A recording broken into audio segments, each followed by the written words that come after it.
Well, we're back talking the marvelous Mrs. Maisel, the first two episodes of this season.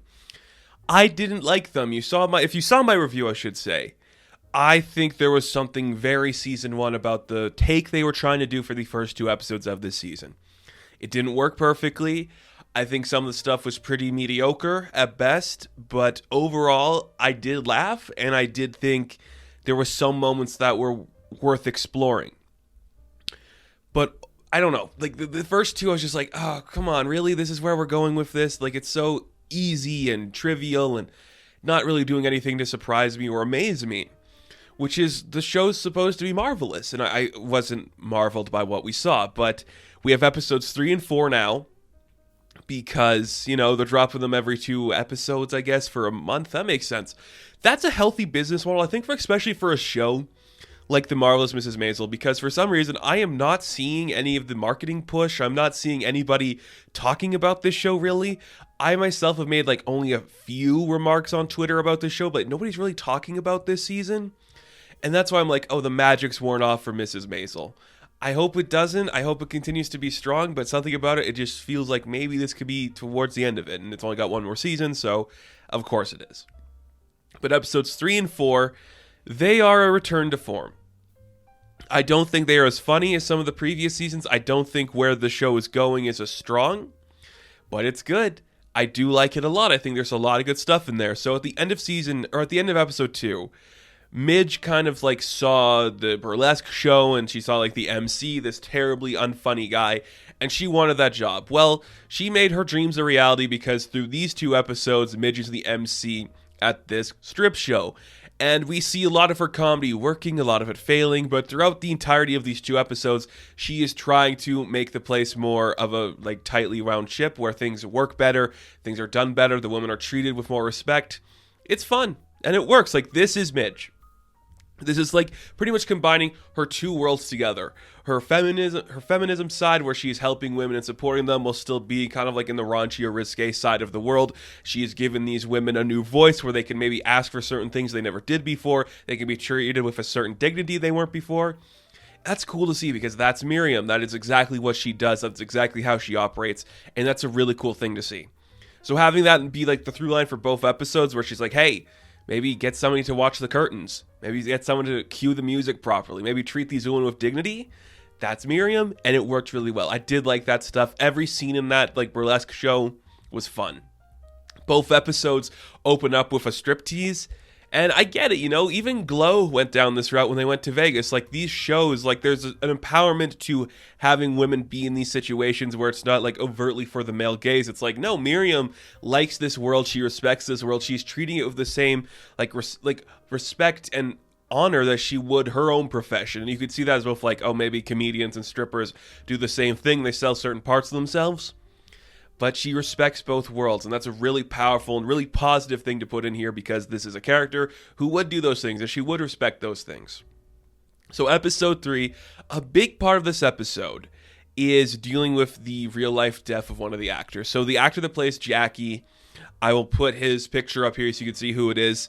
He passed away in I think it was 2019. So right before they started filming, I do believe, is when he passed away. So this episode kind of became a dedication to him, which is really good. Because that character, well, not a big deal. He is a big deal in Suzie's world, and Suzie kind of gets left a letter from him, hey, somebody's coming by the place to clean it up. Can you do this or do that? It leads to some great stuff with Suzie because the guy actually dies in her apartment, so she doesn't want to stay there anymore, so she comes with Miriam and her parents, and it kind of becomes a full house. And it's an incredibly fun episode. I want to say this because it's so important to the show. Alex Borstein is such a talented woman. I am amazed, she hasn't gotten more acting work. She's a great voice actress. She's been doing the thing with Lois for a long time. But I don't know why. I get why she's cast in Mrs. Maisel. I really do, because she's so fantastic. But I want to see this woman in everything, because there's the scene where they're at the funeral. Nobody shows up for Jackie's funeral, and she has to say a few words, and she just storms out, takes his picture, and crashes another funeral. And she goes on a beautiful tirade of emotion about how she didn't know this guy, but she knew him more than anybody, and how she wants to find more people like him. It is some incredibly powerful acting, some incredibly powerful movements, and it's amazing to me that we're not seeing more work for this woman. She's so good. She's so talented and amazing. I like just that funeral scene alone. It's a couple minutes. It is brilliant. It is breathtaking. It is cinema. It is so fun. And she's such a talent. Like, she was the standout to me in this season when they're having like the dinner scene later on, or earlier on, I should say, in terms of the actual episode, when like, you know, all the Maisels are there and the Weissmen are there, and you just see that Suzie pulls up a chair next to Midge, and she's just like, death is coming. We're all going to die. Like, doesn't say anything else. It's so good. And it's so fun. She's the best of these two episodes. 100%. Standout of the episode. So good. So fun. Just amazing. I cannot get over her performance. Like, just that funeral scene was so powerful, and that's what we were missing from the first two episodes of this show, is that impact, that power. But we got it here. We got it well. It looked so well. It was so fun to see. I really enjoyed that.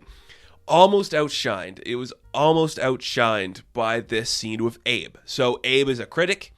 One of the guys from the Catskills, I think his name is Buzz Goldberg or Buzz Goldman or something. He wrote a new play. It's going to be on Broadway. They go to check it out. Like, whole family comes to see it. Everyone's super excited to watch it and just experience that, because they're like, hey, we've seen this guy start from nothing and now he made it big. And now Abe has to write a review about this. And it is such a bad play that he does not even want to write the review. It leads to a great scene when they're at a church. And everyone's just accusing him of going against his people, and he's not loyal to his people. I think this scene is incredible for anybody who is a writer or a critic or has to talk about this kind of stuff, and you know somebody in this industry who values your opinion. I'm sure this scene has happened to you. Maybe not at this scale where an entire church is screaming at you, but just maybe your own family, you know?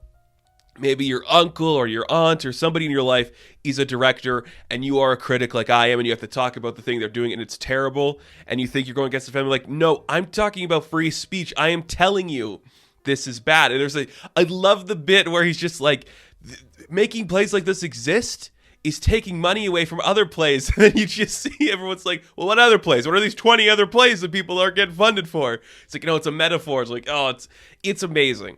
It's so good. And the way him and Rose just like storm out, he like flaunters. He wishes he had his cape. He tries to flaunt her. It's like brilliant. It is such a beautiful scene. Such a fun scene. I loved every second of it. Because I think Tony is such a fantastic actor too. And he just conveys the perfect amount of just arrogance and pain at every scene that I just adore it when he does it. It's such a powerful thing to see. But guess what? When would we last see him? Was he in the last season? It feels like it's been forever since we saw him, but we've officially got the return, the triumphant return of Lenny Bruce. You know, I believe this is more towards the end of his career. It's kind of closer towards his death because he died young, if I'm not mistaken. He's here to help Midge. You know, he's in the audience, like, attacking her, throwing stuff at her so she'll work through her set and actually make it work. It goes into a funny bit, and their chemistry is great. I don't think they're going to hook up. We kind of like moved past that train in the past couple seasons, but it's there.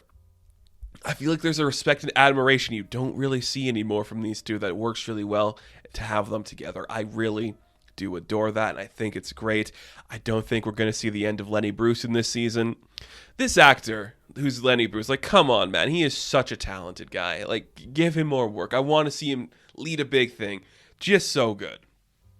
The best. I really liked the scene. And speaking of Midge's kind of dating relationship, when we move to episode 4, that kind of becomes a theme we're seeing where she's on a date with a man. He keeps speaking Spanish, and she's like, I'm not dealing with this right now. And that's kind of another one of the overarching themes of that episode, where it's just kind of like the relationships and how people have them, because Miriam wants to kind of like learn more about Susie's life. So she's like, hey, I'm going to go down to Christopher Street, ask some more of the affluent men of that nature if they know any place where women of that affluent nature might want to, socialize. Leads to a funny bit where they're at a lesbian bar, and Susie's like, I just said eat me out loud. Like, why would you bring me here? I don't get this. And it's fun. Because we haven't really explored Susie's sexuality. And I'm not saying we need to. I don't think we do at all. If anything, I think it'd be more fun to explore Midge's or Miriam's sexuality, just because she seems like the type of woman who would be bisexual. That's just like, she just gives off that like, hey, she could go that way or not. It doesn't really matter. I just think that could be something fun to see. But I don't think we need to do it for Suzie. I think it's just like she's going to do her own thing no matter what happens. There's no need to change that or fix anything about that. Then we also see the other dynamic in the relationships of the show where Joel's mother keeps trying to set him up on dates, and he's trying to bring a woman to his club, and he's like, he wants people to know he's with May. May doesn't want it because she's like, are you serious? A Jewish man and an Asian woman together? Are you crazy? You're going to put all of our parents in the hospital. It's a good, fun bit. It works really well. The tension between those two and that relationship, it's really fun. It works so well. It's such a strong, like, just story to explore and play with. Because it works, it makes sense, and it's very fun. And throughout this episode, too, Midge is really trying to get things to work at the burlesque show, which I get it. Like, she has to do that. That's her job. That's her livelihood. That's what she's going to focus on, and that's what she's going to make work. But to me, one of the standout bits, again, with Tony in here as Abe, it works so well. Jason Alexander is back for these 2 episodes. Because in his review about the play, he talked about like an advocacy thing he did of his old friend Asher, and they kind of like maybe burned a federal building a little bit. Well, now they're being investigated by the FBI. But during the dinner scene, before they get investigated, Abe finds out that him and Rose dated for a little bit. Like, he knew they were together for like maybe a date or 2, but it sounds like they were together for a lot longer. Maybe they did a little more things. Abe gets a little pissed off at this notion, and he's ready to throw fists. And he kind of just sells Asher out under the bus. It's just like, he was in the building, he started the fire. I was just like the lookout guy. Like, that's just what happened. It's hilarious, and Abe and Rose have some great tension. It's such a funny episode and a funny moment. Like, this is what I needed. You know, we had some great stuff talking about like Jackie's death and dealing with, you know, like writing this review. And then we come back to this episode where everything's back to classic form. This is it. This is what the show has needed. This is what it has missed. It's so funny and good because it works so well. It's strong and it's cool. It's the Marvelous Mrs. Maisel. This is what the first 2 episodes have missed. This classic, interesting feel. And I'm so glad it's back because it's such an important thing to see, such an important part of the story. And I cannot wait to see more. Like, I'm genuinely happy things have worked out again. Like, the show's going back to the strongest nature it had. And that's really cool to see because it needed it. It was missing that. And now we have it. The Marvelous Mrs. Maisel, episode 3 and 4 of the 4th season. They're really good. They're really funny. And I'm glad they are working out again. So that is going to do it for my review of this show. Now, thank you guys so much for watching this video. Be sure to like and subscribe to the channel. As always, you can check me out on Instagram, TikTok, and Twitter. And I will catch you in the next one. Have fun. Stay safe. Good luck.